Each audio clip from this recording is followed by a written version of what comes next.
When I have to crush this sales pitch or an audition, I need something I can count on, Zach Braff. Yes, I hear you. Did you know that Stem and Root natural supplements are backed by over 100 clinical trials? Stem and Root is a new brand of natural supplements for common health concerns such as occasional sleeplessness, daily stress, pain due to overexertion, and mental clarity. Available on Amazon.com. Shop now on Amazon for 10% off. Use code REALFRIENDS. This statement has not been evaluated by the Food and Drug Administration. This product is not intended to diagnose, treat, cure, or prevent any disease. Hey, it's Wilmer Valderrama from Essential Voices with Wilmer Valderrama Podcast. This clip is brought to you by State Farm. At State Farm, we know what it takes to manage money, no matter what the budget. That's why it's a good idea to consider State Farm. Why? Because State Farm offers everyone surprisingly great rates. Como un buen vecino, State Farm está ahí. Sometimes at home, we might not have the understanding or the comprehension we may need. And for that, there is incredible souls like you, Dr. Kavner, who is willing to listen and go the extra mile to make us feel heard, make us feel comprehended, and make us feel normal. Listen to Essential Voices with me, Wilmer Valderrama, every Tuesday as part of the My Cultura podcast network, available on iHeartRadio app, Apple Podcasts, or wherever you get your podcasts. What up? It's Dramos. You may know me from the recap on LATV. Now I've got my own podcast, Life as a Gringo, coming to you every Tuesday and Thursday. We'll be talking real and unapologetic about all things life, Latin culture, and everything in between from someone who's never quite fit in. Listen to Life as a Gringo on the iHeartRadio app or wherever you get your podcasts. Brought to you by State Farm. Like a good neighbor, State Farm is there. What's up, everyone? I'm Tori. And I'm Anissa. And this is MTV's official challenge podcast, where we go behind the scenes of the challenge, Spies, Lies, and Allies. And Magpies. On this episode, we are going to go even more behind the scenes than usual because we are going to be joined by Ryan Smith, the EP and showrunner for Spies, Lies, and Allies, and one of my great friends. We've been doing this since middle school together. Yeah. So I'm really excited to have him on today. Dude, he was my first showrunner ever, but we'll get all into that when we get into the episode. And I'm so sad that you went home. I know, it was really, really sad. We'll get into our ugly cries later. Yeah. And then I would like for everyone listening to rate those ugly cries. So we'll definitely get into that later. All right, let's get started.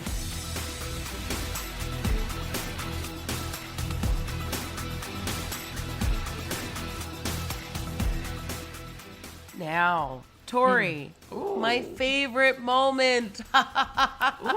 And you know why? I don't have to do the time bomb today because you do. And if you folks don't know what the time bomb is, it is season 37. So Tori has 37 seconds to recap this week's episode. You know who doesn't have to recap it in 37 seconds? Me. Damn it, Anissa. It's my birthday month. I don't have to do shit. I actually shouldn't have to do time bomb for all of September. God, I'm so nervous. Okay, let's just get this over with. I mean, I know it was a sad episode. It was very intense. Yeah, it was.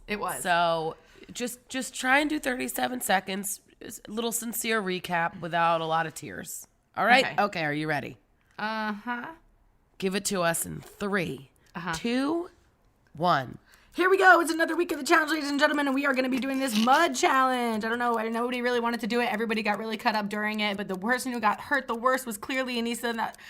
That fall was so sad, Anissa. It was so hard to watch, and I'm so sad that you had to go through that. And when I heard you crying and screaming, I wanted so badly to jump over the wall and come save you, but we couldn't do anything about that because they made us sit in a mud pile. I was looking at a worm the entire time that was happening. It was a really double bad experience. We'll get into that later. Let's talk more about how Logan and Big T immediately started to really crush on each other, and then Logan and Big T sleep in the same bed together, and then Amber's still going on with this Big Brother thing, and then obviously you get medically DQ'd, and I absolutely hated that. But then when it comes to the game, we got to talk about how Nani was like the hottest commodity this season so far. Shit, I'm done. Oh, you're already done.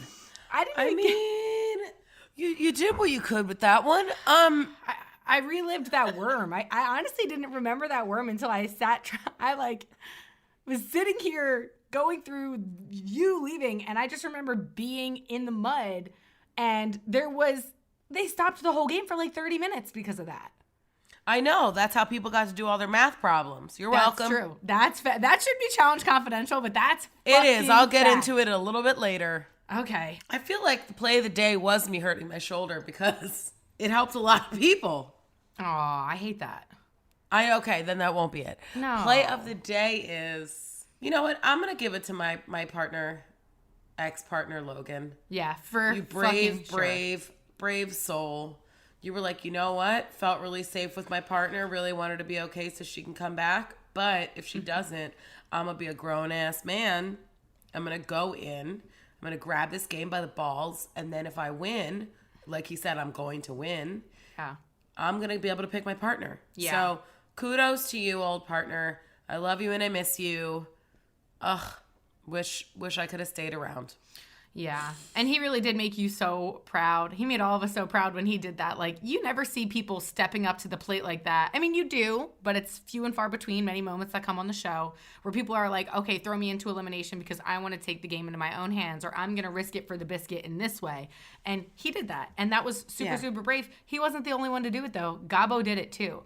I really don't know who the dirtiest deed would go to for this episode, though, honestly. I mean, we all look pretty dirty in that mud. Hey! You know? Yeah. Should be a comedian. Let's see, the dirtiest deed.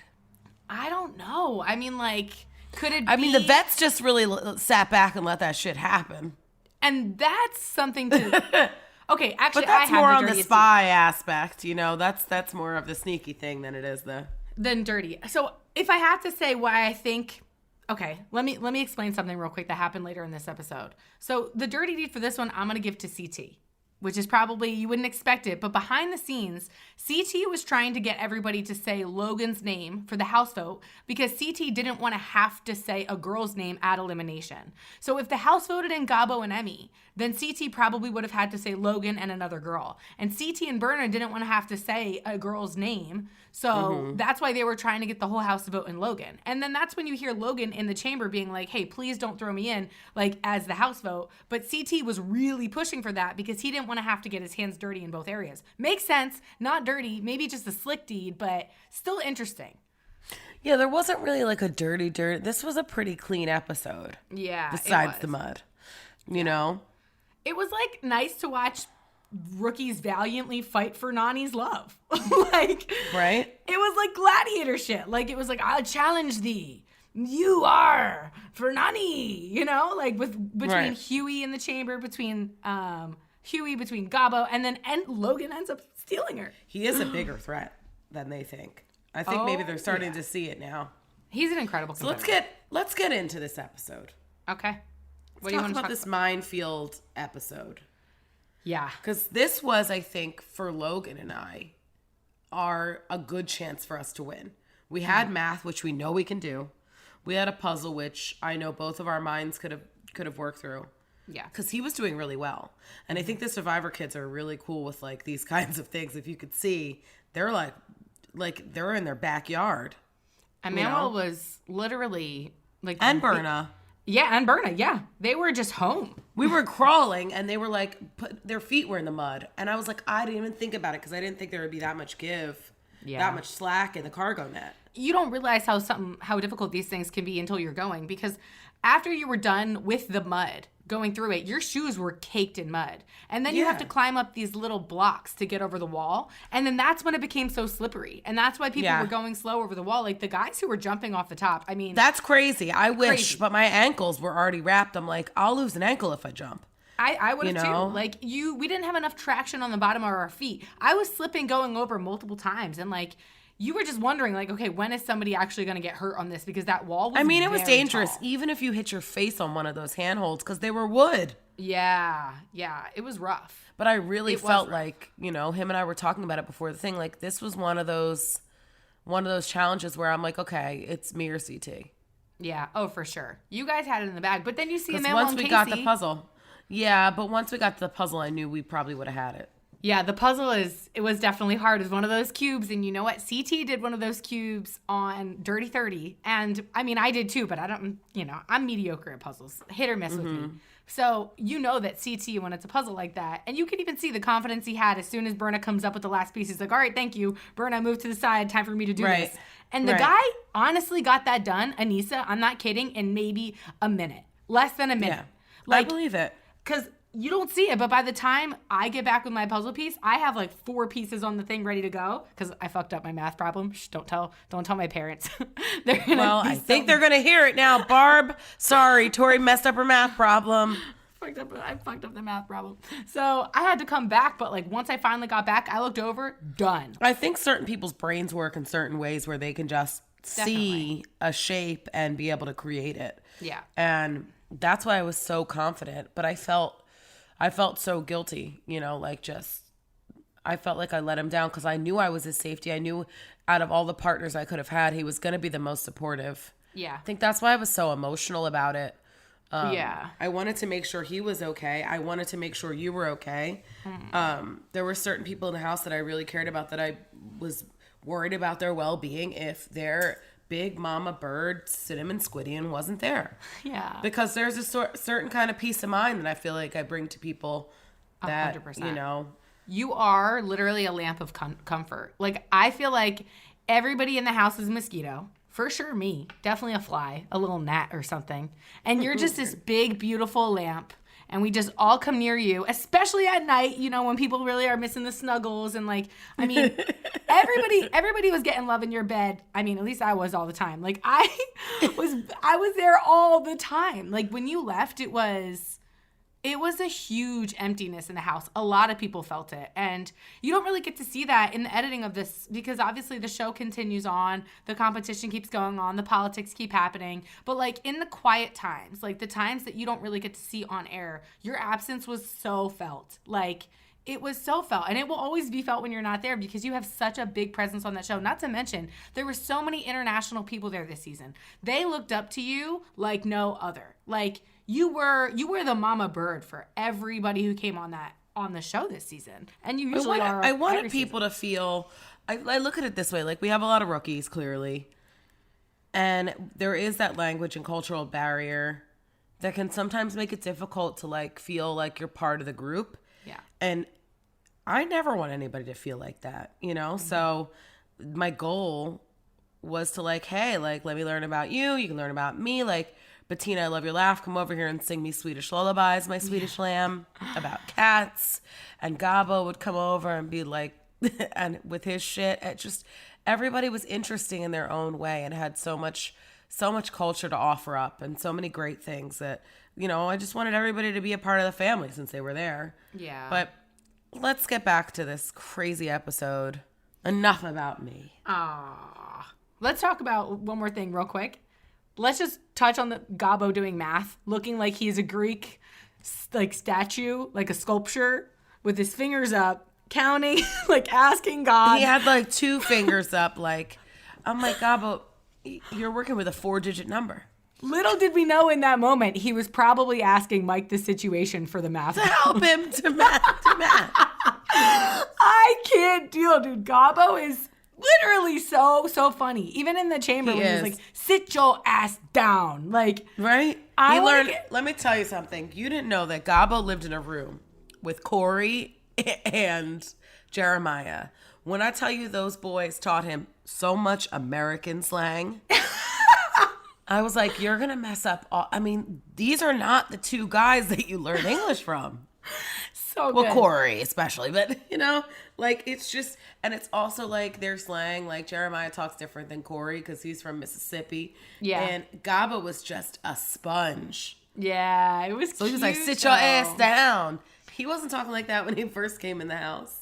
Dude, Gabo just did the cutest things in the, the silent of the moments too. The things that you're not going to see on air. Like there was a time when he had like an Ibiza t-shirt, I think it was. He traded it for CT's Sperry's because it was like, you can't get those. It was so cute. I was right there. Yeah. He's like, you can't get those Sperry's in Hungary, so I'll trade you a t-shirt for it. Like people were trading things and like it was, he was so such much. An amazing addition for the show. And honestly, like I know that I got a little heated in the chamber with him and Huey, but Huey is also an amazing addition for the show. Like people who are so passionate and like wear their heart on their sleeves, make great TV. Like it was great to watch. Yeah. I feel like they were just like whatever. And you could see how much, this meant to them. For sure. Everybody. And that's something that we as people who have been on the show do take for granted. Like to be on an American TV show and that's some people's dream. Like people dream about that around the world. And I'm honored to be on the show. And after doing this season with all of these people who come from so many different places, it's like, wow, I take that for granted sometimes. And like seeing Logan and Gabo and Huey and all of them like fight and want to fight for the honor of Nani or a partner. It's like, damn, like, thanks or for their country. Or their country. Like, yeah, right. Like, thank you for. Yeah, could you imagine us like, this is for America? Like, no. Yeah, dude, absolutely crazy. But, so Logan ends up going into this elimination. And those braids. Shout out to Priscilla, I think, who was the braid master this season. Was. Her hands are magic. Not only is she stunning to look at and brilliant, but she also braids. So shout out to her because she also helped me with my hair too because I couldn't lift my hands up. So big shout out. Priscilla has some really fun moments coming up and interesting moments coming up. So I'm excited to like see more of her as the season goes on because I think she's great. She's a awesome badass. Narrator too. She's a badass. She's a fucking badass, and I really enjoyed her like spunk. It's like nice to see that. And Berna too, man. Like I know Berna, like maybe people might not like her, or don't vibe with her. I fucking love Berna. Like from day one when we had our singing group. Yeah. Oh my God. Stop. I think Berna's great. I think Berna's great. I love that her and CT won just because I feel like she would have been an unnecessary target. I mean, she's good. Yeah. So I mean, target her if you will, but I meant like target her for the right reasons. Right. And not make it petty, but she definitely is a force. I'm happy that they did win, but then you have, Logan and Gabo in here. Gabo had a bad day, guys. Gabo had to go from math to puzzles. Yeah, and he was praying to Mike the Situation the whole time, and Mike didn't pull through. So Mike the Situation, if you're listening to this, go send Gabo some love in the DMs because the guy needs a little support right now. And then Gabo, I'm going to need you to go look for a new inspiration. Perhaps Tommy, the math teacher. Yeah, Tommy, come bring those puzzles over here, man. Yeah, but Gabo leaves in great fashion, like keeps his head high, does the flex, and then Logan does the savage thing that Logan did, and he stole Nani. And I actually find that so interesting, like Huey is fighting Gabo for Nani, and then doesn't even realize that Logan's gonna swoop in and steal her. Right, I didn't expect it at all. Yeah, I mean, I think Logan's super calculated. He knows that Nani's going to be a great partner, but also probably hopes that, listen, if somebody sees Nani being stolen again, they're not going to want to steal Nani because maybe she'll get stolen again. And that's kind of what started to happen. Like, as people got stolen multiple times in a row, they didn't want to steal, like, people want to steal people that they think aren't going to get stolen because they want to hold on to them. So, and right. Nani was a good pick. So it was a super calculated move, and I think that, hopefully it works out for them. But yeah, I mean, there was so much that went on this episode, and we're going to see, how your absence is going to be huge and how it's going to shift a lot of the politics in this game. Really? And it does, yeah, because it makes certain people side with different ways. I don't want to say too much right now, but it definitely don't say too much, but I just want to note one thing. Tori has left 2 seasons in a row at like Challenge 5. Yeah. She was so paranoid about this challenge.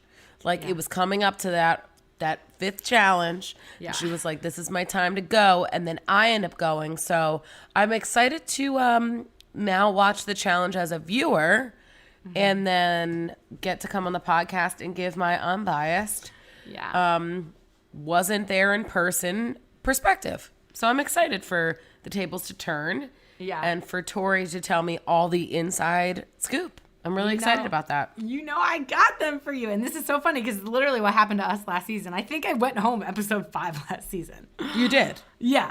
So it's pretty interesting how it's just completely turned. But hopefully I make it far enough so that way we're both not in the dark. And that you never ugly cry again like that. Bro, did you see my face? Yes. The joy. No. You really loved me. Because I sobbed like that when you left last time, but like not to that point. I think our friendship developed even more, but that was, we were a mess. It was the episode of the ugly cry. Yeah, it wasn't cute, but it was cute. It was internally cute. Okay. Well, I think now might be a good time to take a quick break before we interview this wonderful, wonderful man. Really excited. It'll be interesting to see what Ryan has to say, being that he is the showrunner and responsible for all this crazy shit that we have to do. So. Yeah, it's fucking an honor to talk to him and see what it takes to put all this stuff together and how it feels for him to come back into this role. So I'm excited to have Ryan on the show. Let's get him on now. Hey, it's Anissa, and I'm going to talk to you a little bit about Coors Light. Do you ever feel like summer just flies by? I know that when I'm looking to relax, I'm reaching for the official beer of slowing down summer, and that's Coors Light. It's the perfect, and I mean perfect, cold refreshment for when you want to chill. As you know, I just finished filming the Challenge All-Stars, and after a long season of running, climbing, and swimming, it's finally time to relax. And I'm so excited to sit back, chill, and most importantly, slow down. And let me tell you, Coors Light is making that possible. Coors Light is cold lagered, cold filtered, and cold packaged. It's literally made to chill. So when you need to slow down, just open a Coors Light. It's mountain cold refreshment made to chill. Coors Light is the official beer of slowing down summer. Because as the beer that's made to chill, we want you to savor every second of summer. Get Coors Light summer packaging straight to your door with Drizzly or Instacart. Celebrate responsibly. Coors Brewing Company, Golden, Colorado. People always ask me, how does your skin look so good? Well, my skin reflects who I am. So I use Vaseline Lotion. It nourishes, it moisturizes, it feels good. Your skin is your story. Tell it with Vaseline. I opened my fridge the other day and I realized I had a lot of food in there. Leftover chicken from dinner the other night, produce that was on his last few days, ingredients that I sometimes wouldn't think to use, and in a weird way, it kind of made me excited. I'm always up for a cooking challenge, and I thought, I bet I can make something delicious with this. Did you know that approximately 40% of food waste happens in the home? It does. So I grabbed a jar of Hellmann's and got to work. Hellmann's is on a mission to make taste, not waste. And they have tons of amazing recipes in their site to inspire you to turn what you've already got into something delicious. Like their roasted jalapeno chicken empanada recipe or their jerk chicken recipe. And potatoes, one of the most wasted foods. Hellmann's has this 1-2-3 savory potato salad recipe, and who knew using only 3 ingredients could make something so delicious? Visit hellmanns.com now for more delicious recipes and make the most out of the food in your fridge with Hellmann's. All right, everybody, now it's time for my favorite part of the podcast. This is when we get to interview somebody from the show. And this is actually our first production team interview. We have Ryan Smith. He is the EP and showrunner of Spies, Lies, and Allies. So everyone, please welcome Ryan. Hello, Ryan. Thank you. Very excited to be here. Always a pleasure to talk with you ladies. Don't be that excited, Ryan, because we're about to get in that ass. Yeah, I get it. No, The roles are changed. Oh, no. That's fine. No, really, Ryan. For everyone or anyone who doesn't know who you are or what you do, can you explain your role on the challenge? You can start from the beginning to now if you'd like, just to give us like a little history. This last season, Spies, Lies, and Allies, I was the EP showrunner. So that means I'm kind of like the captain of the ship, but while in the field. So this show kind of has had a couple EPs through the seasons, and Emer Harkin was the EP on this show to begin. She ended up getting herself pregnant. So by the time the show got to a point of going out in the field to shoot, she wasn't allowed to go just for health and safety wise from her doctor. So she kind of prepped and got everything going. I got to go out into the field and I took the reins. And once I was in the field, which means, on location with you all, I was kind of taking the reins at that point and running the show. Now, my history to the show, if that's what you're trying to hint at, is that I started as a PA in 2005 on season 10. Wow. What was season 10? Inferno 2. I was not there with you. No, that's when Justin Booth took over and the show started to completely change. It went from like goofy chicken costumes to like, this stuff's going to get gnarly and we're going to really start testing you guys and pushing the limits every season. But I've PA'd 2 or 3 seasons, then I became an AC, then I did audio, then I ran audio for a little bit, then I did Did you have a And I boom kinda mic? Yeah, always running You around were with one the of boom the. mic. You had a boom. Yeah. On what That's amazing. season? So that would have been the season I got to run audio. Like I was actually an audio guy on the call sheet was Fresh Meat. So Okay, I it was the wasn't very there first Fresh either. Meat. Damn it. Yeah. I And would that have was like- giggled. And that was like the seasons when we started doing like exiles, and people had to like run long distances for challenges and like finales. We weren't really doing that kind of stuff yet. Like they were maybe doing just at the finale, but since I was a young buck at the time in my 20s, they gave me the boom and like, you got to keep up with them. So we're trying to keep up with your asses with 20 pounds of gear on us. Yeah, oh my gosh. I have so much respect for all of the sound guys and the camera guys. I mean, like, after running multiple finals, like in the past, when you run, the camera guys are with you, you know, they're out there jogging. So It's it is intense. crazy, like, to think about all of the work that goes in behind the scenes. This season, especially, I mean, this season, the things that you put together and the challenges that we had to do, the missions that we had to compete in, were a lot different than the season before. So you definitely have your own style. So I'm just wondering, like, how did you come up with this season's theme and, like, picking out some of the games that you chose? So this is where I have to kind of merge the two. This is Emer really started this process off on this season, and she was working with MTV, and then I kind of jumped in the tail end where they were just finishing going, like, we're going to do Spies, Lies, and Allies and do this kind of agency thing. So because Emer did 36 and was double agents, it kind of just flowed into that. And then she kind of was molding with them and kind of get it up and going. So I can't technically take any claim to why they're doing it this way. Mm-hmm. I just kind of got handed the ball. They're like, here you go. This is what we're doing this season. This is what we think is the best version of what we're doing this season. And they were really trying to get an international aspect going, and it just worked well. Emer, being from Ireland, it kind of is our international correspondent, always talks for the world when we have big meetings about us. She's like, look, internationally, when we say certain words, like just certain phrases, she'll be the one to correct it, saying the rest of the world won't understand that. So the agency kind of theme kind of worked across the board because everybody's seen those Jason Bourne movies and everybody kind of understands the spy element around the world. But some of the themes we've come up with, she was kind of like putting halts, like, hey, other people won't understand that type of terminology sometimes. Right. That makes sense. So, were there any other locations that you guys were looking at besides Croatia? Yeah. So the way we're in a COVID world right now, so that's really the big determining factor. Like where we're going to go, what we're going to do evolves around what the COVID world is like in that area. They looked in every different place. Of course, Australia was a big one to talk about because Australia, right when we were going into this, was the place that was like, you're going to get locked down for 2 weeks. But once you're in the country and you've done your quarantine, you don't have to wear masks or anything because there's zero COVID technically at that time, or like very low things. So everybody kept talking about it, but it's hard to get the whole crew and the cast to commit to sit in a hotel for 14 days completely. Yeah, Plus, that's expensive. It's expensive. So Yeah, it is. when we got into Europe, we got into Croatia was one of the big ideas because it's such a low, for some reason in Eastern Europe or in the Europe area, they had the lowest COVID cases. And it seemed like, it was like, that's a good, safer place to go. And what MTV really wanted to do, and everybody wanted to do this season, was get away from this cold weather. The seasons Right. you guys have all been doing. I mean, Iceland was by far freezing cold, but even Yes, before it that, was. Prague wasn't very like Awful. warm and pretty. So No. that's when they awful. kind of came back, and when they were hitting me up, I was happy to say yes to this season because they were like, we're going warm and tropical, and I was like, heck yeah, that's what I'm used to. That's what I grew up on. This show was like, it was always just warm. We never went to cold unless it was like a final, but not a whole Right. season. Right. Yeah. It was definitely nice being in Croatia. I mean, like, you could finally see people in bathing suits, like, Yeah. and this house had like technically 3 pools. I mean, the locations were so beautiful this season. The house was beautiful. The illumination was beautiful, like with that huge wall with the lights just like Yeah. shining down on it.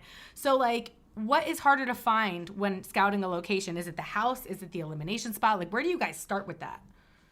House always. You always find the house. The house is so there's 34 cast members. It's the 35th. It's where the show sets and takes place. The challenges are when you watch a show, 8-10 minutes of a 90-minute episode. So you go for the houses first. That's what, like right now, people are out searching for houses for the next coming seasons. Like you just want to find the right house that can fit, and then it takes forever to negotiate it down, because you're going into these multi-millionaire houses and be like, we're going to bring a bunch of people in there, and then they can just YouTube the show. They're going to fuck it up. They can YouTube the show and see what the house is going to turn into. So it's a lot of contract and negotiating and going, hey, this is what we're going to do. And then we have you have to deal with just calendars. I mean, even the house that we were in that season, if this show would have gone 2 days later, we wouldn't have been able to do the house, only because there was another event moving into that house that was paying twice as much money as we were. That house was amazing. Yeah, which was surprising to me when I went in the house. The first time I was kind of like, man, I don't know if the cast is gonna love it. It's all just a hill. It feels kind of small. And we actually had the big house, which is the main house, and then that pool house. When I landed and got there, the original plan was that's where the control room was going to be, that smaller house. We weren't going to have, that's where all of production was going to live. And then we started putting bunk beds in the room, and you guys think the bunk beds were tight to begin with. Now it was even tighter. Like it almost couldn't fit. So we made a whole plan to remove production from the second house where the pool table was and where CT and all those guys stayed, the secondary house. And then we built containers on the side of the house and covered them with tarps so you couldn't see them very good in aerials. But that's freed up the space, and then it made the house feel huge and large again. But when we first moved in, I was kind of nervous. I mean, I thought this house was amazing. It was like a sexy training facility. It was beautiful. I mean, I've never seen a gym like that in our life. I loved that whole setup. I mean, I think that was great because we could kind of get away, but not really. We played games on the hills. Like, it was fun. I thought it was a great house for a challenge. I really did think it was one of the greater challenge houses, because the last couple of seasons, I mean, were kind of rough. Yeah. So it was so nice. And even the club this season, like I know last season we had like the ice box, the ice dome we called it, but it was like it was the ice dome. I'm sorry, but you walked like right outside, and we had to act like we were going to like this thing that wasn't that far away, which was fine. You know, honestly, it was convenient for after you drank too much, you didn't get car sick on the way home. But I loved this club too. Like this club it had a great vibe. So what was it like getting the club together and doing all of that? Because this was the first time we actually like left the house. During this COVID era. I was feeling like, so the dome, that thing was so awesome. You guys had it on property for the COVID purposes and for production to exist and make a show happen. It was awesome. Perfect. Yeah. So when I got there, everybody kept saying, where are you going to build the dome? Like I was looking across the street, like I was going to build the dome. We were walking all around the property, just going to other neighbors, trying to see if I could buy out their land to build a dome. And then lo and behold, we have a locations manager, like someone who just kind of knows locations, helps us find things, that's local and lives there. He's like, I have a friend who owns a bar that's shut down because of COVID. Like we're not opening. Legally, we're not allowed to open to the public. And he's like, why don't you come check it out? So we just happened to have someone on the crew that knew a guy that had a bar, that all we had to do was just kind of just put some lights in there and make it look pretty. But otherwise it was kind of, it almost found us. But that's awesome. It was perfect. Yes, the 45-minute drive. I remember thinking they're gonna hate it, but I've been on the show so long. I'm like, I've seen it before. We've done it before. Like we've done 2-hour drives before, but they weren't. This was the windiest road. You need a Dramamine just to get to the bar. Yeah, it was. You know, it was either that or no bar. I couldn't figure it out. I was like, I'll take my chances. Yeah. And the bar's a big element for you guys. I get it. The bar's a huge part. It's like it's an act of the show. It's part of like they have to go out. You have to do something, and the fans get to see it. It's like, oh, it's a big live bar, but I know behind the scenes, like we pump the music, let you dance, and then it kind of gets quiet. And now it's like, let's watch the talking happen and let's hear the game. And because we can't, it's hard to. That's why we can hear you so clearly. If you go to any other show and you watch Bad Girls Club, like you can't understand people because they're inside the bar, it's pumping music. When we have control of it, that's awesome for us. That's might even be the thing going forward. We might have that kind of standard. It just allows us to make a better TV show, which is in the end what we're trying to do there. Absolutely. Yeah. So I know that Emer had started this and then you came in. When were you, or when did she start prepping for Spies, Lies, and Allies? So we left in March. She was on in December. She came in from Iceland, and like I would say 2 weeks later, started going, all right, let's put cast together. Like, wow. She was, and that's hard to do. I mean, I came home from Croatia, and I was like, I need a break. I'm chilling on the next one. But it's just no, we don't know. Like it's all being figured out. But it was just like for me to get a call. I was, the day after you land, it's like it's hard to get right back into the system. You kind of just like the finale for producers alone. You're just like, finally, I'm done thinking and stressing. And then for her to come home and like, I'm jumping back in, I was like, good for you. Like, she loves it. She's a workhorse. Yeah. Yeah. Have you ever tested one of the challenges, Ryan? Oh my God. So that's how I got into it. So doing audio and doing AC and PA work, I would always ask, like, I want to go test the challenges. And then, so the challenge team would let me come over and play with them. And then that's how I landed in this world. Was I would test them and I would come out of the water or whatever and be like, here's what I didn't like, here's what didn't work, here's what and I just would explain to them going, it doesn't feel right, like something's wrong, like, because no matter what, I still am of the family belief that like, if we build it, we should test it ourselves, because then I know how it feels, why it's wonky, why these people are all crying about it, because it hurts. Every time I land on it, it hurts this way. However, throughout the ages, I got older and probably got more out of shape. And then when you are testing some of the jump games, like say from here to here, 2 inches, my job as a tester is to find out what's too hard. So we failed 7 times by the time you guys even test it. So 2 inches is too far. 2 inches further distance is like, man, no one's landed it. We're just slamming and hitting and falling backwards. We're doing it too. And then 4 inches back the other direction is too easy. So it's like, what is that sweet spot? And in the end, you're trying, especially those big fall water games, you're trying to get 30% fail rate. Like that to me is the perfect game. Like people completed it. Someone has to complete it. I just want to say one thing, because I know this about you. I've worked with you for forever. You don't rig anything. Eliminations are picked out months before we even get there. You aren't catering shit to go to anybody. I know that you get really offended. If you could just speak on that so the people know, I would appreciate it. Yeah. I will say that this actually started in Turkey, which I think was, what was that? You were on it, Nisa. I think it was Battle of the Seasons. Bloodlines? Bloodlines. Battle of Seasons was before that, but we use the same house. Then it was Bloodlines, yeah. So, but that kind of started with the idea that I have a microphone, I have an earpiece, and I can always hear a microphone, and if they're potted up or if someone's on. And the game was over, we were done with lunch, and I heard Anissa just walking back onto the bus, bitching and moaning like, these producers, they rigged this, and da-da-da-da-da-da. I never talk like that. And I heard it, and I remember coming on, it's the only time I ever, at the time, as a segment producer or a challenge producer, I think it might have been supervising at that point, I don't really talk to the cast because it's kind of like, you're the judge, you're the rule maker, you can't really get in conversations. And I came on the bus and like, it kind of offended me. That's where I first found out. I was like, I'm getting offended by this. I didn't know I took it so personally that we don't rig anything. I wasn't the first person I was never the first person to say that. People always say that, but I get it. But there's like, the game is approved months in advance. Right now, let's say I'm doing a packet, and we don't even have a cast for the next season, but I'm doing challenge games right now. They get approved. A lawyer looks at them. Insurance looks at them. All these people look at them. And then we put them on a schedule because art has to build them in a certain order because they're going to use the wood from this game and this game. But if the wood in this game needs smaller pieces, that means we need to do the bigger game first to get those pieces down to the smaller pieces, because we can't make it's a whole plan that gets put in action. And then on the day, it ends up being whatever game, it ends up being pole wrestle. And then these 2 heavy hitter guys go in that day, and everyone's like, you put it together for those things. And it was like, it just happened to be that it's always happens. It's so, you can't write half the shit that happens. That like, it's going to be, Bananas versus CT, and then it's going to be the backpack game in Prague. And it was like, no one knew that was going to happen. Like, it just happened. I mean, it was approved months ago. Right, absolutely. I have a question about, you were talking about how you have to pick out all of these challenges and then get them approved. There's so many different types of challenges that we do. We have endurance challenges, we have puzzle challenges, we have heights over water, we have a bunch of different things, sometimes with helicopters, whatever. What is the most difficult type of challenge or elimination to put together? Generally, it's rooftops. Rooftops are always hard because you have to get a building that is owned by some major multi-billionaire to let us jump off the top of their roof of a building.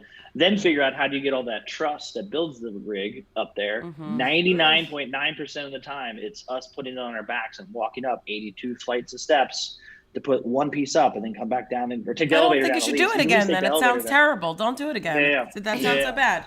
Sounds super inconvenient.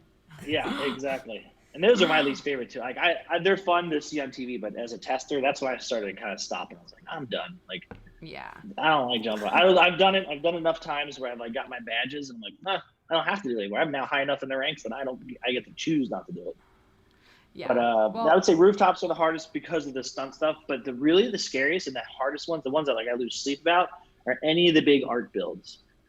Our art team is generally one guy from the United States that we work closely with, and sometimes he's the new guy that season who's never been on the show.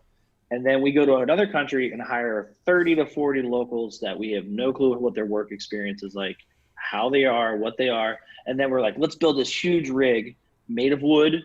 If it's made of truss, generally we have that's safe. That I know how that works. That's just bolts that locks together. But when it comes to building things out of wood, it's just going to fall apart. I know it's going to fall apart, and then we have to sit there, and it's embarrassing for us. The cast is all mad at us. It starts breaking. So I am more scared and worried of like anything that's a major art build. Yeah. And even in this episode where you got hurt in episode 5, like it was the wall. Once they started building the wall, I was like, let's just do a layer of like netting. Like that was a very simple build. But going to bed, I was like, more if one of these cleats breaks off. One broke off on somebody. I don't know who it broke off on, but I saw 2.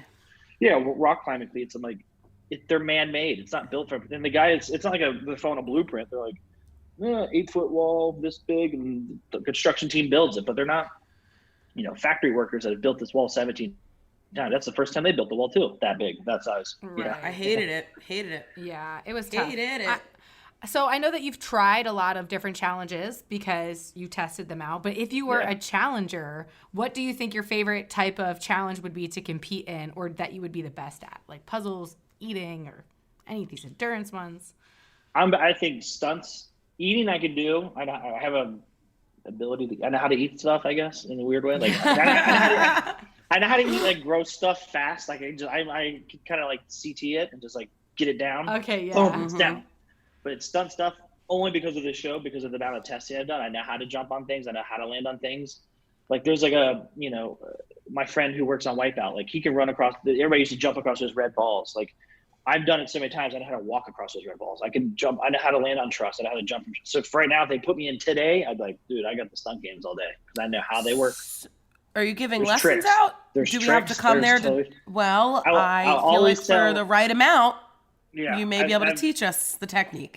I feel like I've talked enough times that I almost want to send a letter out. Like, you guys, if you know you're going to go to the season, study puzzles. You know there's puzzles. Math's always involved. It's weird when people come and still haven't figured out a tangram. I'm like, if you're They're a my fan of the show, favorite. how do you not know how to do it? There's only so many ways to do a tangram, and it's basically the same device every time. Like I'm actually, when they were doing puzzles, that was my number one rule. I was like, I don't want to see one tangram put up as an option for a game because, one, I'm over them. I'm so sick of them. And 2, it's like half the cast has to know how to do I them by love now. them.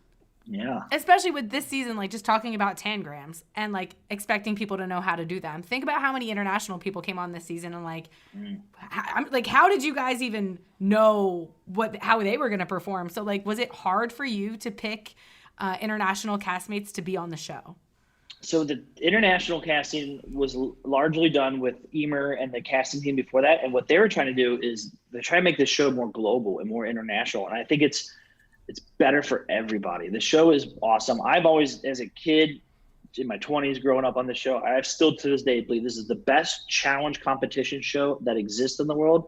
And I get bummed when I go to interviews and someone's like, oh, the challenge, you still do that? Is it still around, the Real World Rotos Challenge? I'm like, yeah, that title's gone. This show, like, if you don't know this show, there's only 3 other shows: Big Brother, Survivor, and Amazing Race, who are in their 30s. We are part of that elite group. So when we're now letting international people find out about this show, that just gets me more excited that their hometowns are going to watch it, their buddies are going to watch it, and then it's now with the internet, it's just going to become a bigger show than it ever. And we're watching it get bigger, and I'm just happy to be a part of it. And with that amount of international people that they've casted, they casted them from people who are technically famous in their world. They've been on one show that they have a fan base. So now we just grabbed 15 more fan bases and added it to it, which it just makes ours larger. And I think it's a huge deal that we're doing it, and I'm excited that we're doing it. And I hope we keep going forward doing it.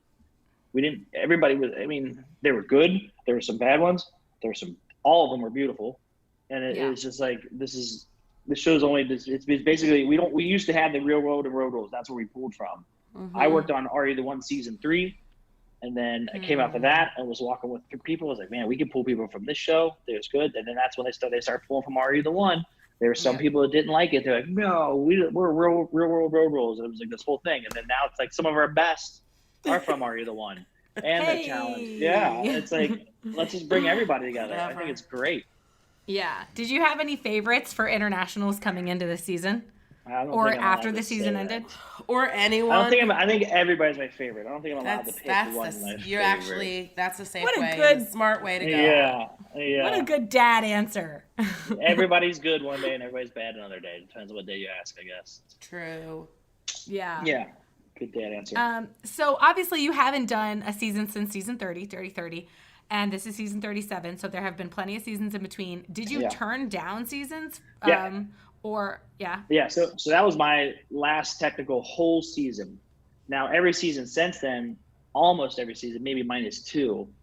I had a kid right before 30, and then I brought her. Cute. Yeah, I brought her on the road on 30. She was like 6 months. I remember. And that was like the end of like, oh, I can bring a kid on the road and have an infant in a hotel room. Once she started walking, bringing a child on the road just seemed like, how are we going to do that? Because it's not the infant could just sit in a hotel room all day and not move. But once they're walking and talking, they need to be entertained the whole time. And my wife worked on 30 as a field producer, so we were able to just have a nanny keep her in the hotel room. And so 30 was kind of the end. Like, I'm done with the show. Goodbye. At that point, I'd already done 20 some seasons, so I was like, I've got it. I don't need to do any more. I had a kid. I met my wife on this show. I technically had a kid on this show. Got pregnant on this show. Like, this whole show was like bought me this house. I mean, this whole show's done everything for me. Oh, I love it. So then I just I started declining afterwards. I was like, I don't need to go on the road. I don't want to do international shows. It wasn't anything about this show in particular. It was just going away. It was really hard. Yeah, right. I bet. So in the interim of season 30, 37, I've done a couple of finales. I've done all the creative pack. Not a lot of the creative packets, not all of them, but a lot of them. And then this season, it was just my kid's now at an age where she's in school. Like, she's old enough to be in school, and she's in school 8 hours a day. So it was kind of I wasn't even looking for this show. Emer called me, and she's like, hey, I can't go. The doctor's saying no, but it would be a great favor if you could go, if you could be a part of it, because then we could work as a unison. Like, Emer and I could stay there. She could still be an executive. I could be executive, and we could work together. And I needed her a lot. I called her daily. I mean, there was so much stuff. Yeah. So just having a kid old enough allowed me to leave. So that's, I think, going forward, I'm going to have some time to start taking these shows again. Woohoo! Awesome! Yay! Yeah.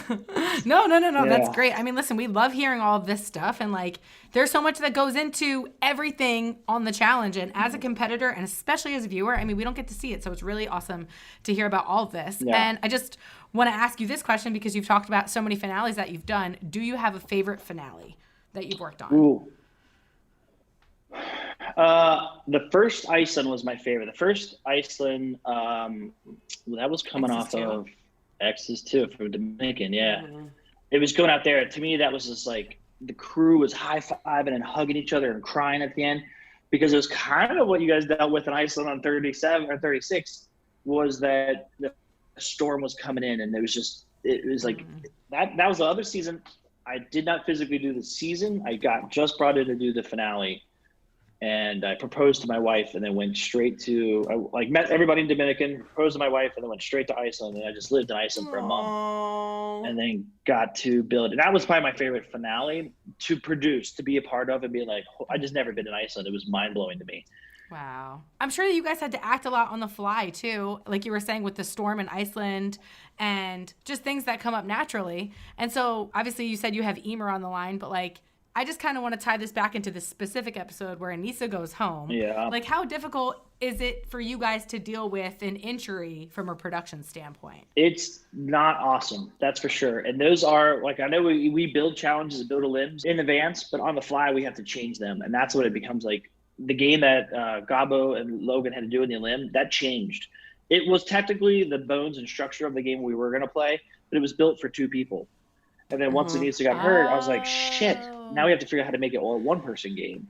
So we had to quickly. Were we going to yell down to the person? No, and have them. I was going to pull you up. So I would be down there, and I'd be like, and it kind of referenced the way. Oh, cool! I'm glad I wasn't there. Yeah, the way some of these games and the limbs get scheduled. So in the beginning, the challenge that you guys were part of, you probably didn't get to it, but after you would have finished the wall game, you had to pull a big sled or pull a big weight that brought the code to you. So that was the movement in the challenge. After you climb the wall, you wanted me to pull it. So then that's what we wanted in the limb, was to then now you had to pull someone up. So they kind of correlated with each other. show Kinda story wise. like that. So that I I'm would have so pulled happy. Logan up.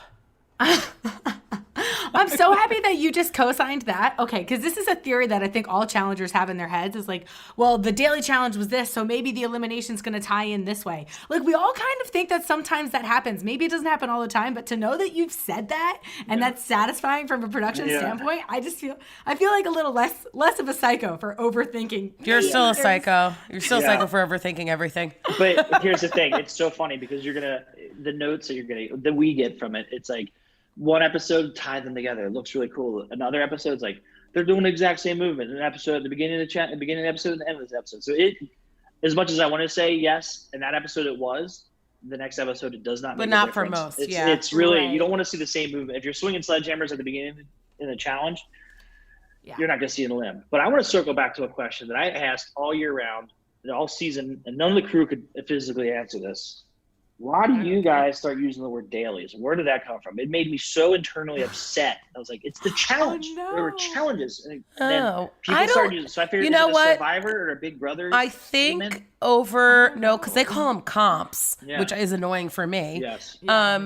Over the years, I think the language has just changed. When I took that break after I fractured my ankle, I was coming back on, or when I did Dirty 30 and they started calling challenges by numbers. And I'm like, there's a name to the challenge. It's not challenge 30. Like, that's weird for me, you know? So, and then they were like, oh, this is episode 12. I'm like, how the fuck do you know what episode it is? Can you just be present? Like, the new kids, I think the newer generation of challengers looks at it from a TV perspective of like episode to episode, number of I'm like, look, 20 years, this is my millionth daily challenge. But this is why they call it that, because it's the challenge. And then I think people try and be more specific by saying the daily. So, like, hey, I won a challenge. Or we're like, the whole challenge? Like, no, one singular challenge during the season of the challenge. Sure. So I think it's to be able to make that distinction between one and the other. But I don't know where it started. I don't know where it started, but it's not us. Yeah, all right. Not you too. But I know when I first started the show, season 10, you had a lot of road rulers coming in. So it was our job to break them from saying the word missions. It's like, no, the show is called The Challenge. You do challenges. And then they would say the word, oh, in this mission. So in every interview, you'd be like, no. Or any OTF, no. It's a challenge. Yeah. It's not a mission. So we broke everybody of that. And then I never heard mission again. And I was like, yay. And then this season I came back and then I was told that we're calling them missions. I was like, I was so over it. To break the word mission after a regular statement, and now we're using dailies. I was like, "Where's dailies coming from? Like, who's saying dailies? Why are we using dailies now?" And like, the missions made me so upset. I'm like, oh, the agency. I guess this is and then the missions, and we have all this like spy logo. Detonation Station, my favorite one. Detonation Station. I just didn't. I don't know. Maybe I'm bitter because of this episode. Yeah, that I have nightmares about it. Yeah, I mean, it was a tough one. It was a tough one. I know. Watch. Ryan was definitely upset on the phone with me. You know what? I can't believe this just happened. I watched the episode 5 again because you were saying we were going to talk about this, and then I was thinking, if someone said, "What's your proudest moment in this episode?" I was like, Anissa's outfit and her interviews, because I know how many people. I know how they were changing because you had a sling on. So you had to do the certain outfit. But I remember like Danny was sending me wardrobe pics like, what about this? What about this? I'm like, I don't care. Whatever she wants to wear. Like, whatever. But like, it ended up working and they got a really cool outfit that like covers your slings. So you can't Do you see know that was a scarf? Yes, I heard everything. Danny was so proud that he was like, I'm doing the gayest thing I've ever done. Like, I'm picking out outfits. And I'm like, Danny, really, like, I couldn't do anything but my makeup. And then I had the nice PA girl. I'm like, I know you have never touched hair like this before. I had to take my braids out. They wouldn't let anybody help me. I'm like, I promise I won't talk game. I'm like, all right, people were DMing me like, you look amazing and so classy. Like, what are you wearing? I'm like, I'm wearing a scarf from Croatia over my sling that's making me sweat a lot and give me a rash. But yeah, sure. Everything's fine. I was trying to find the WhatsApp thread because he was sending me photos. Like you had one that was like very tribal looking. Like they had all these different outfits that you were trying to. I was so mad. I was like, I don't know what in the tribal whatever. I don't know what you think I am. One made me look like a library in the jungle. The other one was like, it was just a lot of stuff that like. Oh my gosh. I should have been like knitting in a corner at like age 80. Some of them were just not age But appropriate. you looked great in the end. You got the right one going. It looked good. It really looked good. I was like, you can't tell Thanks. she has a sling on right now. Yeah. Yeah, I told my them I gosh. wouldn't wear it. I just could do limited motions like this, but they were like, no, we're not going to risk that. I was like, I'm fine, guys. Yeah. Yeah. It was disappointing though, but I did 4 back-to-back. That's a lot. Yeah. A lot of people don't know that. And that's, I think, one of the big behind the scenes things when you're doing interviews, like you're talking about 2 weeks ago sometimes. Like that's hard to, it's hard. That's hard for you guys. It's hard for the producer because when you walk out, we're going to do it again for the next person. You're like, I'm reliving this challenge 7 times today. I'm going to talk about it for 12 hours. The exact same game over and over and over. Yeah. Yeah. Every episode, we have a segment on the podcast called Challenge Confidential. So I know that you've already been spilling a lot of secrets, but we're just curious, is there anything else maybe that happened from this episode or from this season in total that you'd like to tell us? That one caught me off guard. So anything that I would tell you that caught off guard. Because what I was going to get into was the first night of letting all the veterans in and then taking you guys to a hotel was like the worst night of my life because everybody got drunk at the cast house when they moved in and then took them then took everybody to the hotel and they were just acting mayhem. But the problem is because Yeah, promised us beer. Yeah. Yes, it's shit. Just I had 34 cast members. Like that's what people think. Like we're a big movie set, and it's like, dude, there's like all these PAs. It's their first day at work, so we're like, here's what you need to do. And they're like, I don't know. The cast is yelling at me. We have grown adults screaming at 20-year-olds and calling them lots of dirty language and stuff, and they're mad and angry. Yeah. So the PAs are like, I don't want to deal with this show. We had people crying. That's kind of like side note. We were crying too. Yeah, because we couldn't stay in the house that night. Yeah. Was that the original? Wait, was that the original plan? Yeah, I think what it was is that whoever was in charge of alcohol shouldn't put that much alcohol out.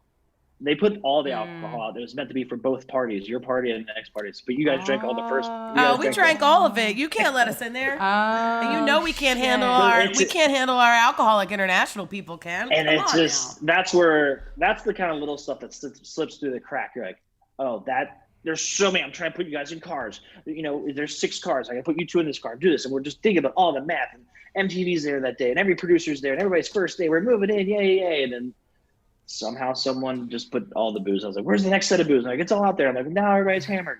Shit. Yeah. We were doing okay. Dude, that was so scary. You know, we got that memo from TJ, or as Gabo said, this guy who he didn't know pops up on the screen. Gabo's No so pre-research. great.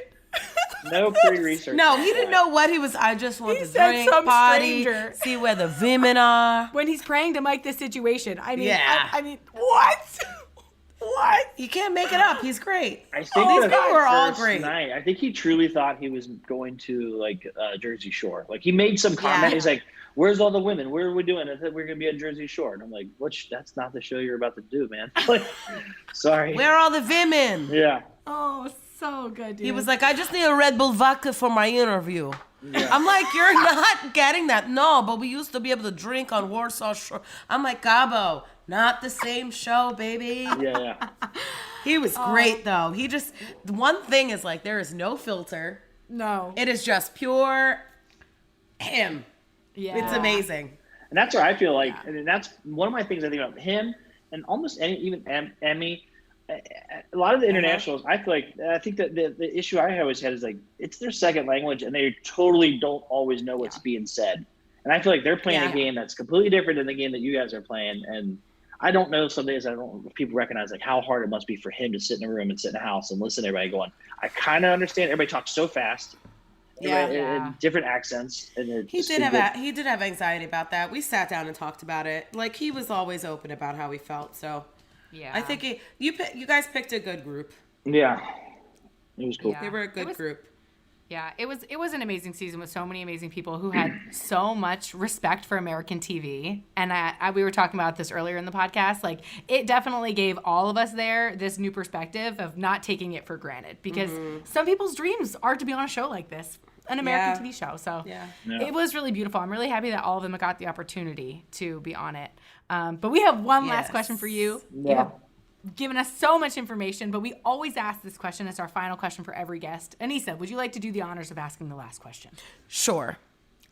Since this season's called Spies, Lies, and Allies, we would like to know, in your opinion, who's the biggest spy the biggest liar and the biggest ally. So the spy is someone to watch out for in the future.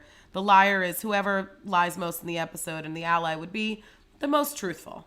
Yeah, from this episode specifically. Well, basically, you say the word spy, who to watch out for. I think Logan's someone you need to watch out for. I mean, I don't think he's spying per se, but I think he's someone you need to watch out for. Like anybody who's just, in my head, people who are elite in the physical game of this show are heavy surfers and people into yoga and rock climbers. And he hits all three of those at some point, and you're just like, this guy's gonna kill it. I thought right the day once I read his resume, I was like, oh shit, this guy's gonna be a physical beast. Was so exciid when he picked me. I was like, yes! Yeah. He would definitely be the spy that I would say look out for. The next one, lies. Spies, lies. Yeah. Mm-hmm. The liar. I always think like in my head it's Josh. Like that guy's just saying shit that's like it always goes along. But I'm just like, particularly this episode, I watch it going, who's a liar? Like, yeah, you know, when you say the word spy, my true world is like Devin. I think that guy's the sneakiest guy moving around, but I don't see him lying. I see him just saying stuff and thinking it out loud. Like he's got a good game plan together. But liar, I guess I would, you know, at one point I thought it was Huey, but he wasn't really saying untruths. He was just like trying to make sure he wasn't called out to be the snake when like at the nominations and stuff like that. I'd probably just say Josh, because I put him in there. I feel like he's always just has some story to like just blows up everything he touches. Oh my god. Oh, Joshy. He's a good guy. He's a good dude. It's just his emotion. His skin is not very thick. He gets emotional fast. His emotions run his game, and that's the problem. I think is he lets his emotions. Yeah. Great for TV. Oh. Yeah. Super entertaining to watch. Yeah. We're gonna work on it. We're gonna have a class with Josh. An ally. I guess it'd be in my head the ally move, and I really was like, oh, that's so sweet. That shows how good friends are. Is Tori, as Anissa walks in the house and she's like, can you just help me take a shower? And she's like, I got you, girl. And like you take her upstairs. I know behind the scenes, like you go up and help her take a shower because she's all muddy from the hospital. And you're like, I just need to help her bathe. And I was like, oh, that's a good ally. Like that's a good friend. She cut my bra off. She took my shirt. I mean, I was sweating so my blood pressure was so high. Yeah. I wouldn't have wanted to bathe me. But she was like in the shower with me, that's like physically. That's a good. I was in some crevices. Yes.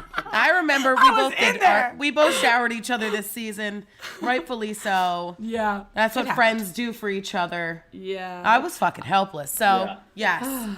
Tori, you're a good friend. Thank you so much. I appreciate that title. I've been called a spy and a liar already once this season, so I appreciate being the ally. Yeah. Finally, it's a nice way for me to go out. Hopefully, I don't get any more of these titles later in the future. Ryan, thank you so much for coming on the show. You're welcome. It's been an honor talking to you, and thank you. Thank you for an amazing season. Seriously, this season was my favorite. Thank you. Yeah.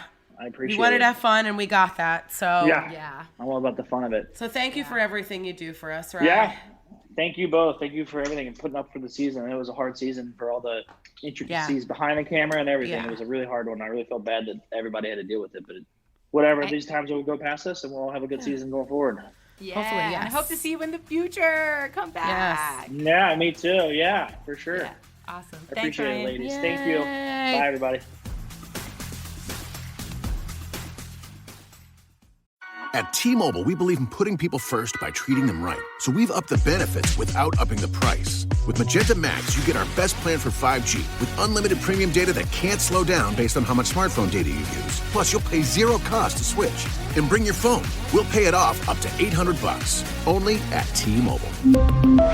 Capable device required for 5G. Activate up to 4K or video streams at 480p. 40 gigs high-speed tethering. Up to $800 via virtual prepaid card. Allow 15 days. Support charges waived. See details at T-Mobile.com. Hey, it's Wilmer Valderrama from Essential Voices of Wilmer Valderrama Podcast. This clip is brought to you by State Farm. State Farm offers everyone surprisingly great rates on car insurance. Yes, for real. If you need to insure your car or home or both, it may feel like you're getting special treatment, but the truth is State Farm offers everyone surprisingly great rates with solutions to meet your car insurance needs, whatever they may be. So talk to a State Farm agent today and discover surprisingly great rates to fit any budget. Como un buen vecino, State Farm está ahí. I was just arriving from Venezuela back in 1993. At the end of 1993, I was 13 years old. And I had to repeat the 7th grade because I didn't know how to speak English. So I was in ESL classes, English as a second language. And that was the class where I had, I was able to commute with other kids like me that had just gotten here too. And as I was progressing through school, I realized that my first job on behalf of my family was to learn how to speak English. That was the first thing I needed to do. And as it progressed, I had a couple of teachers who really believed, right? Who really believed in these kids, and I think that was one of the biggest sign of confidence that really kind of empowered me to do what I'm doing now. Listen to Essential Voices with me, Wilmer Valderrama, every Tuesday as part of the My Cultura podcast network, available on iHeartRadio app, Apple Podcasts, or wherever you get your podcasts. Do you remember the first time you spotted a container of Talenti gelato in your grocery store? Didn't it make you stop and pay attention? When I first saw it, I knew I had to try the gelato in that iconic clear jar, and I was not wrong.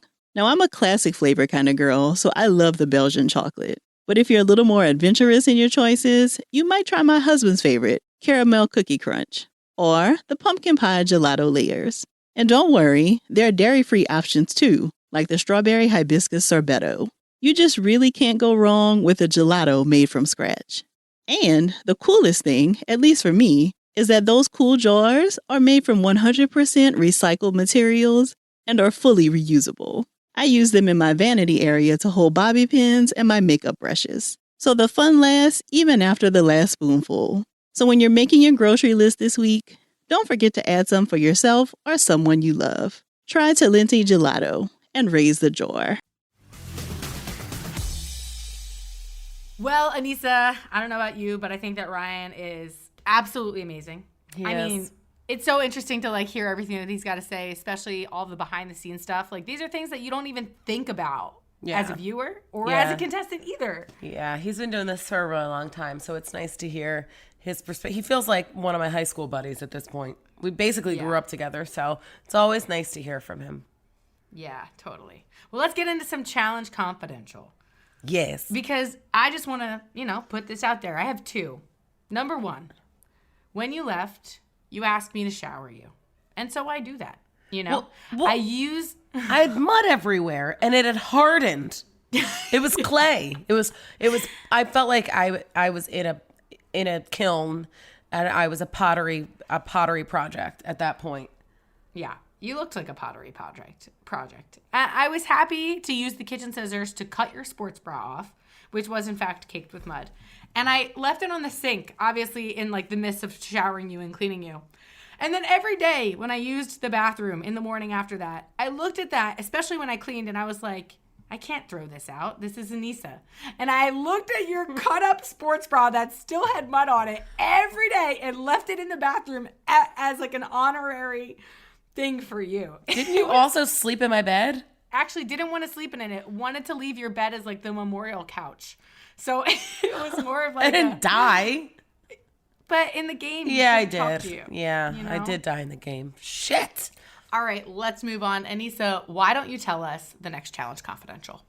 Well, not to take away from anybody's performance, but when I fell, the game was then paused. I don't know for how long. Long time. But long enough to wrap me up, get my ass out of there. Then they had to wait for the ambulance to roll out. The ambulance was going about 2 kilometers an hour. I mean, there were so many bumps and they couldn't hit them because my shoulder is out of the socket. So they had to wait for all of that. I guess a half an hour passed, but most of the people were already at their math equation. And this is where Priscilla, being the math genius that she is, was able to help other people with their math. So all of you are welcome. That I fell, gave you a little extra time to do your math problem. Dude, it was the truest thing that you've ever said in that moment, because I don't think that Berna and CT would have won, just because I don't know if Berna would have ever been able to solve that math problem.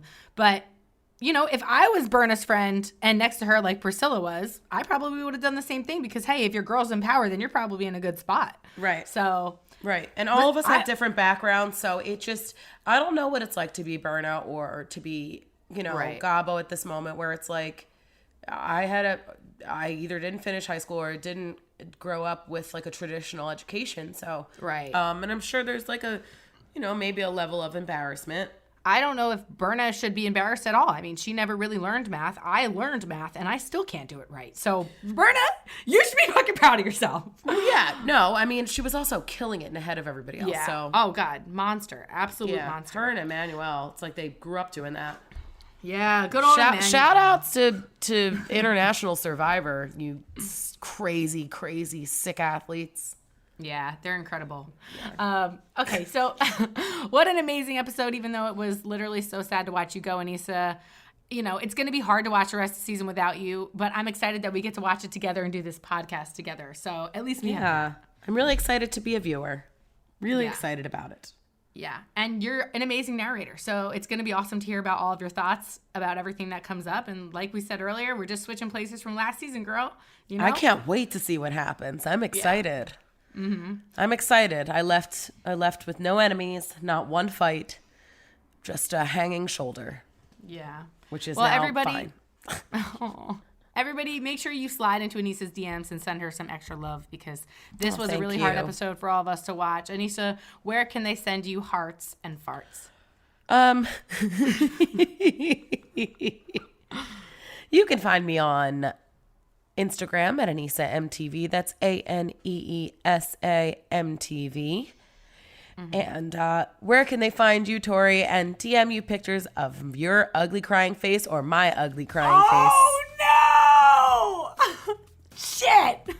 I don't want people to have that in their screenshots. Okay, fine. Everyone just send pictures of me to Tori. No, you can find my ugly crying face. I don't care. Kim Kardashian put her ugly crying face on a t-shirt once, so that's totally fine. You guys can DM me at Tori_deal.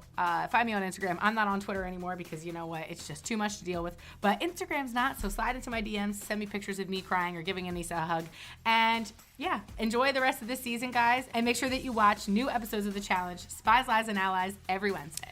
And then go behind the scenes with us the next morning on MTV's official Challenge podcast.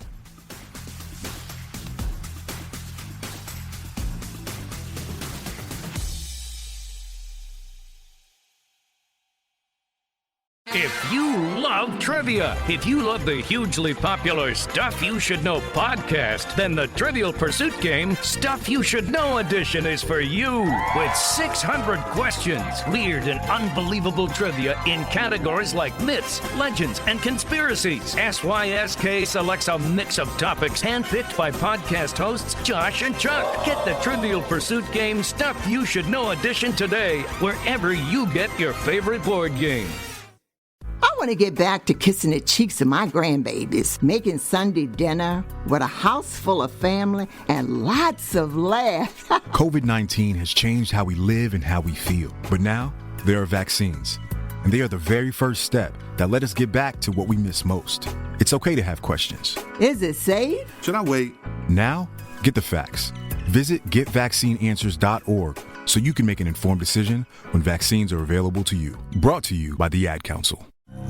9/11, 2 decades later is a limited series podcast that looks back 20 years since the attacks of 9/11 and features those who were in the inner sanctum of our country's government. I mean, it felt like the end of the world, to be honest with you. And we ask the question, are we safer today than 20 years ago? I don't think so. I wish I could answer differently, but I don't think so. I think those in charge these days need to spend more time communicating. Listen to 9/11, 2 decades later on the iHeartRadio app, Apple Podcasts, or wherever you get your podcasts.